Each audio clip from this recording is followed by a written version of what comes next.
Bonjour, très heureux de vous retrouver pour ce premier numéro du Mag Découverte de cette nouvelle année Nice. Et pour bien la commencer, voici le sommaire de l'émission. Dans quelques instants, nous irons 2 jours en Charente-Maritime afin de visiter ce très beau département. Puis dans la Minute Écolo, nous parlerons de l'impact des tickets de caisse sur l'environnement et nous verrons que les tickets numériques ne sont pas vraiment une bonne solution.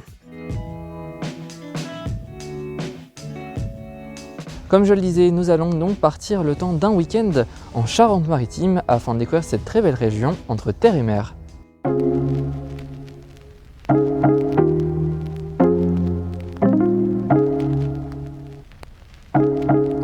Alors que le froid de l'hiver est encore là, nous décidons de partir 2 jours en Charente-Maritime pour un week-end bien chargé dans ce département situé dans le sud-ouest de la France.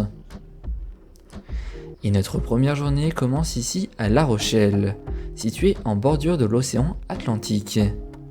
Ville fortifiée, La Rochelle possède bon nombre de monuments de défense. C'est ce que nous allons voir au Vieux-Port, notre première destination. Ce dernier est l'un des plus anciens ports de La Rochelle et le centre historique de la commune.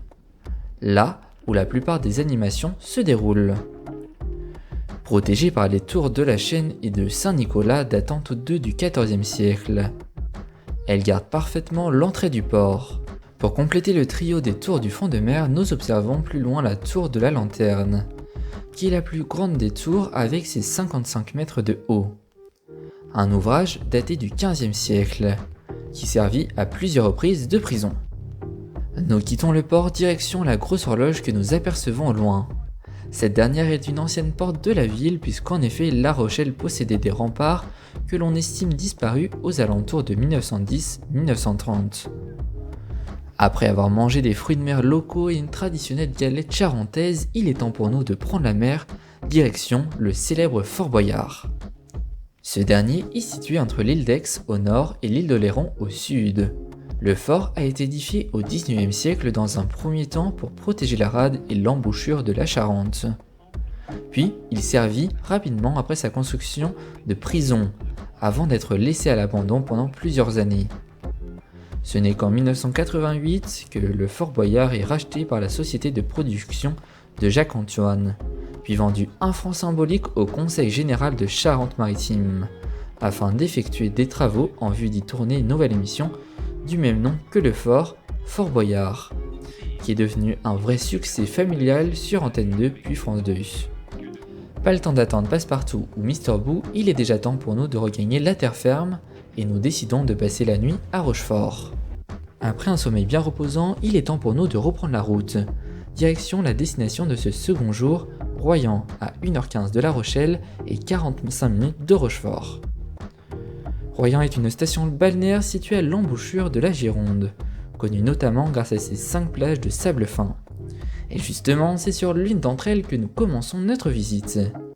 Chaque été, près de 90 000 touristes se rendent à Royan pour profiter de la beauté de ce littoral atlantique. Ces derniers peuvent également profiter du port de plaisance avec ses 1000 bateaux. Avant d'être très touristique, Royan a été siégé et bombardé durant plusieurs guerres de par sa géolocalisation stratégique proche de la mer. Mais Royan a su se développer lors de l'apparition des bains de mer qui lui ont permis d'acquérir une grande notoriété. Et il est temps pour nous de prendre un dernier verre avant de dire au revoir à Royan et terminer notre beau week-end ici en Charente-Maritime.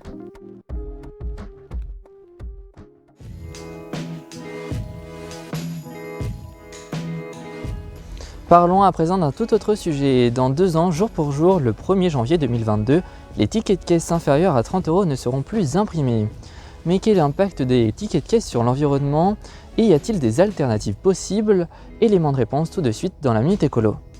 Le 13 décembre dernier, l'Assemblée nationale votait la fin progressive des tickets de caisse d'ici 2022. En effet, ces derniers ne seront plus imprimés lors des achats inférieurs à 30 €, sauf demande contraire du client.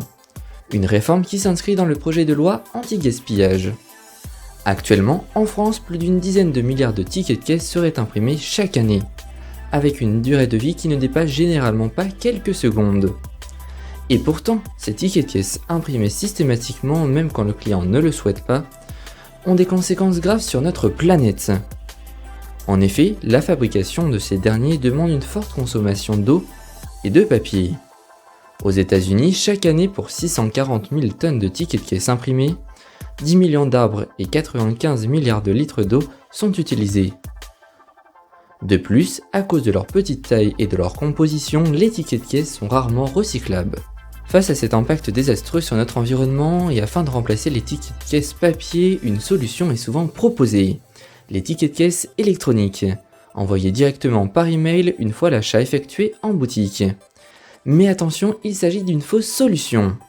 En effet, un mail avec un ticket de caisse dématérialisé, c'est environ 5 grammes de gaz à effet de serre et 310 litres d'eau. Alors que pour le même ticket en version papier, on aura 2 grammes de gaz à effet de serre et 5 centilitres d'eau. Les deux types de tickets auront donc le même impact écologique. La solution ne serait-elle donc pas plutôt de dire stop aux tickets de caisse inutiles pour le client ?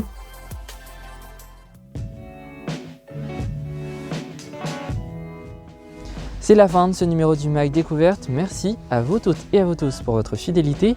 Passez une excellente fin de journée et à bientôt.